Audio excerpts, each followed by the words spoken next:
Hello दोस्तों, मैं आनंद आप सभी का स्वागत करता हूं। दोस्तों आज आप लोगों के लिए मैं जो है साइंस का टेस्ट लेके आया हूं। इसमें लगभग जो 35 से 37 क्वेश्चन हैं साइंस के।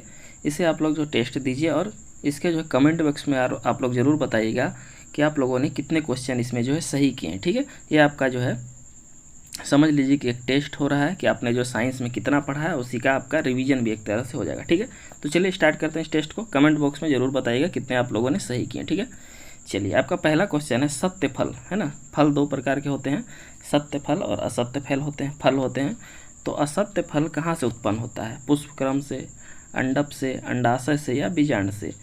तो असत्य फल होते हैं पुष्पक्रम से प्राप्त होते हैं। ठीक है, असत्य फल पुष्पक्रम से प्राप्त होते हैं। दूसरा क्वेश्चन है कि सत्य फल कहाँ से उत्पन्न होते हैं? बताइए, सत्य फल कहाँ से उत्पन्न होते हैं? परागकोश से, अंडाशय से, अंडप से या बीजांड से? तो सत्य फल जो होते हैं वो अंडाशय से प्राप्त होते हैं ना, याद रखिएगा दोनों को। अब अगला क्वेश्चन है कि मानव शरीर में किस अंग, कॉर्निया जो है शरीर के कौन से अंग का भाग है? बताइए। तो कॉर्निया आप लोग जानते हैं कि हृदय का पार्ट है या वृक्क का पार्ट है या नेत्र का है या कान का। तो हम लोग जानते हैं कि कॉर्निया को जो है दान किया जाता है ना, तो ये आँख का पार्ट है। चलिए अगला क्वेश्चन है, घेघा जो है, घेघा रोग होता है वो किसकी कमी से होता है? तो घेघा रोग आप सभी लोग जानते हैं ये किसकी कमी से होता है? ये आयोडीन की कमी से होता है। किसकी कमी से? आयोडीन की कमी से होता है। अगला क्वेश्चन है कि नेत्रदान में आँख का कौन सा भाग जो है प्रत्यापित किया जाता है ना, मतलब कि नेत्रदान जब दिया जाता है तो कौन सा भाग दान दिया जाता है? कॉर्निया है, लेंस है, रेटिना है या पूरी आँख दे दी जाती है? तो कॉर्निया को जो है दान किया जाता है ना, कॉर्निया को दान किया जाता है। अगला क्वेश्चन है आपका, किस मानव अंग में सर्वाधिक कोलेस्ट्रॉल उत्पादित होता है? यकृत में, अमाशय में, अग्नाशय में या पित्ताशय में? तो कोलेस्ट्रॉल जो होता है वो यकृत में होता है। कहाँ होता है? यकृत में कोलेस्ट्रॉल होता है। चलिए उसके बाद है अगला क्वेश्चन आपका, ऑप्थेल्मिक का संबंध किससे है? ऑप्थेल्मिक का संबंध किससे है? नाक से, मुंह से, जीभ से या आँख से? तो इसका आंसर क्या हो जाएगा? आँख से हो जाएगा। ठीक है, आँख से। अब बताना है कि मशरूम में जो है क्या प्राप्त होता है। हम लोग जानते हैं कि मशरूम क्या है? एक कवक होता है और इससे प्राप्त क्या होता है अधिकतम संख्या में? इससे जो है प्रोटीन प्राप्त होता है। क्या प्राप्त होता है? मशरूम से प्रोटीन प्राप्त होता है और मशरूम एक कवक है, इसे भी याद रखना है। अगला क्वेश्चन है, अधिकतम शाकाहारी, मतलब जो लोग मांस नहीं खाते हैं, शाकाहार भोजन करते हैं, उनको प्रोटीन कहाँ से प्राप्त होता है? अनाज से, दाल से, सब्जी से, दूध से? तो हम लोग सभी जानते हैं कि दालों में जो है सबसे अधिक प्रोटीन पाया जाता है ना, तो दाल से ही वो लोग जो है प्रोटीन प्राप्त करते हैं। अब अगला क्वेश्चन है, तंबाकू में पाए जाने वाला रसायन क्या होता है? तो मार्फिन, निकोटीन, हीरोइन या क्विनीन? बताइए क्या होता है? तो तंबाकू में निकोटीन पाया जाता है। अगला क्वेश्चन है, कौन सा विटामिन यकृत में संचित रहता है? अच्छा क्वेश्चन है ये। Vitamin A, vitamin B, vitamin C, vitamin D? तो बताइए क्या होगा? इसका आंसर होगा विटामिन ए। ठीक है, चलिए आपका 12 नंबर क्वेश्चन है कि मानव के शरीर के किस अंग में हड्डियों की संख्या जो सर्वाधिक होती है? अंगुलियों में, मस्तिष्क में, छाती में या कशेरुकियाएँ में? इसमें जो है आप लोग जो है कन्फ्यूज होइएगा, आप लोग को लगेगा कि छाती होगा या फिर कशेरुकी होगा, लेकिन इसका आंसर क्या होगा? सबसे अधिक जो उंगलियां पाई जाती है मानव के उंगली में पाई जाती है ना, इसे ध्यान रखिएगा। अगला क्वेश्चन है कि मानव का नेत्र जो होता है वो, मानव नेत्र जो है किस सेट के द्वारा संचालित होता है? मतलब कि कितने मांसपेशियों के द्वारा वो संचालित होता है? इसका आंसर देखिए क्या है? 4 मांसपेशी, 6 मांसपेशी, इसके बाद 8 मांसपेशी और 10 मांसपेशी, है ना। 2 ऑप्शन सुन लीजिए, 4 मांसपेशी, 6 मांसपेशियों का सेट, 8 मांसपेशियों का सेट या 10 मांसपेशियों का सेट? तो इसका आंसर हो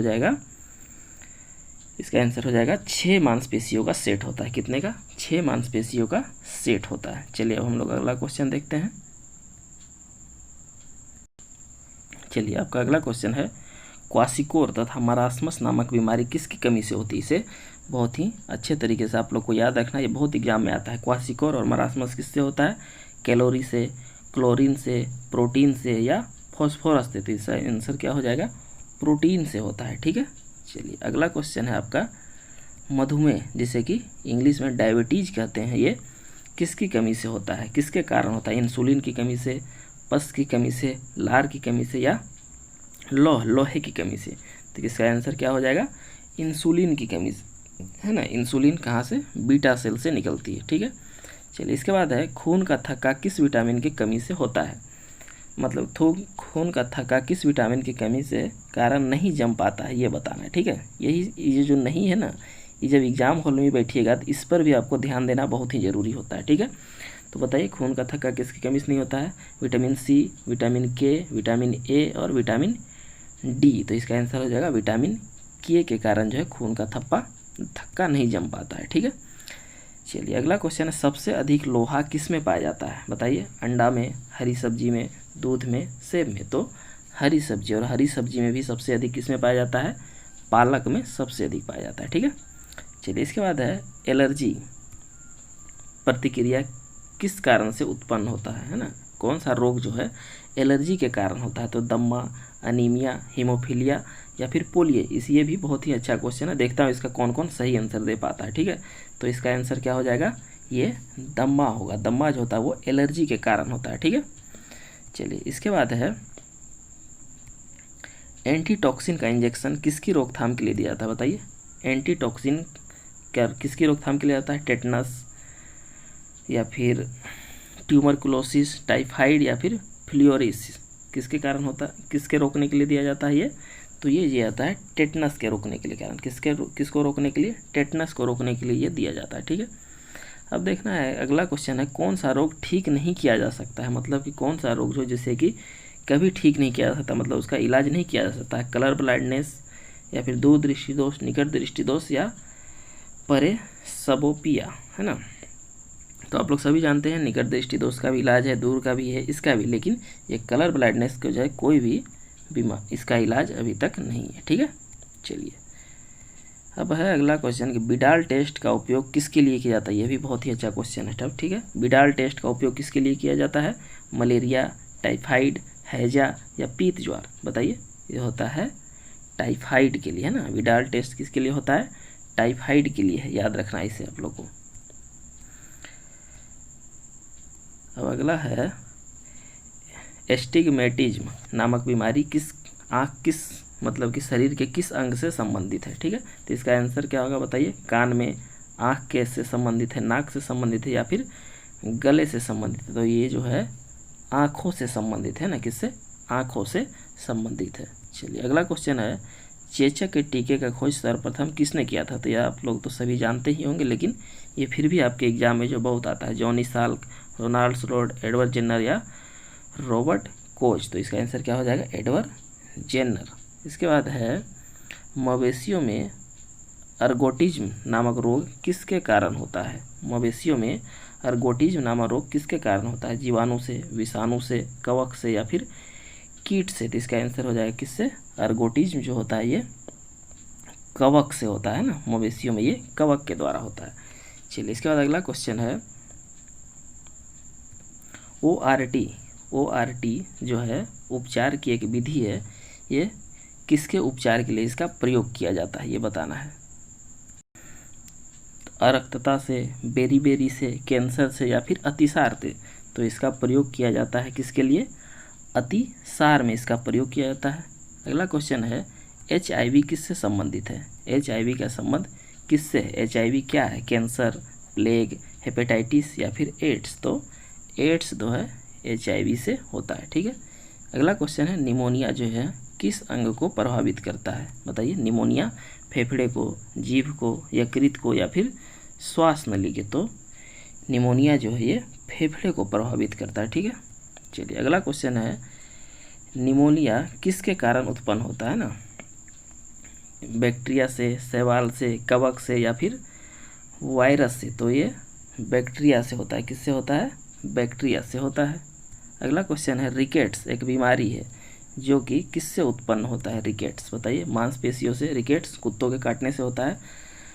मांसपेशी में, हड्डी में, खून की कमी या फिर टिश्यू उत्तकों से, टिश्यू उत्तिकाओं से? तो इसका आंसर क्या हो जाएगा? ये रिकेट्स ये हड्डी का बीमारी है। किसका है? रिकेट्स हड्डी का बीमारी है, ठीक है।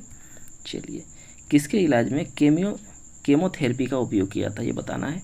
किसके इलाज में केमोथेरेपी का उपयोग किया जाता है? कैंसर में, ट्यूबरकुलोसिस में, हेपेटाइटिस ए में या फिर अर्थराइटिस में? तो इसका आंसर क्या हो जाएगा? इसका आंसर होगा कैंसर के इलाज में कीमोथेरेपी का उपयोग किया जाता है। ठीक है, चलिए इसके बाद अगला क्वेश्चन है स्पॉन्डिलाइसिस, है ना। स्पॉन्डिलाइसिस नामक बीमारी किसे प्रभावित करती है? मतलब कि ये जो है शरीर के किस अंग को प्रभावित करती है? फेफड़ा को, किडनी को, मेरुदंड को या फिर मस्तिष्क कोशिकाओं को? तो इसका आंसर क्या हो जाएगा? इसका आंसर हो जाएगा मेरुदंड को ये प्रभावित करती है। ठीक है, देखिए स्पाइनल कोड से ही संबंधित है।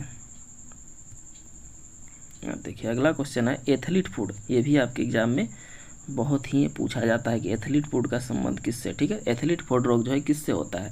बैक्टीरिया से, फंगस से, प्रोटोजोआ से या फिर निमार्थ्रिड से? किससे होता है? तो ये होता है फंगस से, कवक से होता है एथलीट फूड। ठीक है, खिलाड़ियों को होता है ये। टिटनस रोग किस जीवाणु के कारण होता है? ये बताना है कि टिटनस रोग जो होता है वो किस जीवाणु के कारण होता है? ट्राइकोटिनेक्स से, ट्राइकोनोमास होमेनिस से, ट्राइकोडिनेस टिटैनी से या फिर जियार्डिया लैम्बार्डिया से? तो किससे होता है ये होता है टिटैनी, जिसमें लगा रहेगा वही होगा। ठीक है, क्लोस्ट्रिडियम टिटैनी से ये रोग होता है। अब हम लोग अगले क्वेश्चन की तरफ चलते हैं 34 की तरफ। टेटनस बीमारी को अन्य किस नाम से जाना जाता है? रिंगवर्म से, लोकजा से या एथलीट फूड से या फिर टिटेनिस से? तो इसे लोकजा के नाम से भी जानते हैं, इसे भी आप लोग को याद रखना है। अब आपका 35 नंबर क्वेश्चन है सर्वप्रथम जीवाणु मतलब कि बैक्टीरिया की खोज किसने की थी? लुई पास्चर ने, लुवेन हॉक ने, एडवर्ड जेन्नर या फिर जॉन ई साल्क ने? तो इसका क्या आंसर हो जाएगा? इसका आंसर हो जाएगा जीवाणु। बैक्टीरिया की खोज सर्वप्रथम किसने की थी? लुवेन हॉक ने की थी। आपका 36 number question law of floating का सिद्धांत जो है किसने दिया था? न्यूटन ने, राइट ब्रदर्स ने, गैलीलियो ने या फिर आर्किमिडीज ने? तो लॉ ऑफ फ्लोटिंग ये सिद्धांत किसने दिया था? आर्किमिडीज ने दिया था। ठीक है, चलिए अगला क्वेश्चन और अंतिम क्वेश्चन है आपका जीव विज्ञान का जनक किसे कहा जाता है? बताइए, जीव विज्ञान का जनक, जीव विज्ञान या फिर जंतु विज्ञान का जनक किसे कहा जाता है? अरस्तु को, लेमार्क को, डार्विन को या फिर रदरफोर्ड को? तो जीव विज्ञान और जंतु विज्ञान दोनों का जनक किसे कहा जाता है? अरस्तु को कहा जाता है। ठीक, किसे कहा जाता है? अरस्तु को कहा जाता है। ठीक है, तो दोस्तों आप लोग जो है कमेंट में अपने जो है कितने सही कि आप लोग जो ये ज़रूर बताइएगा। देखूँ आप लोगों ने कितने हद तक अभी जो है तैयारी को किया है साइंस को। ठीक है, तो ये आपके 37 क्वेश्चन थे। देखता हूँ आप लोग कितने अधिक से अधिक सही कर पाते हैं। ठीक है दोस्तों, अगर ये पसंद आता है तो वीडियो को लाइक कीजिएगा, शेयर कीजिएगा और फिर कमेंट कीजिएगा। ठीक है, चलिए मिलते हैं अगले क्लास में किसी अन्य वीडियो के साथ। धन्यवाद।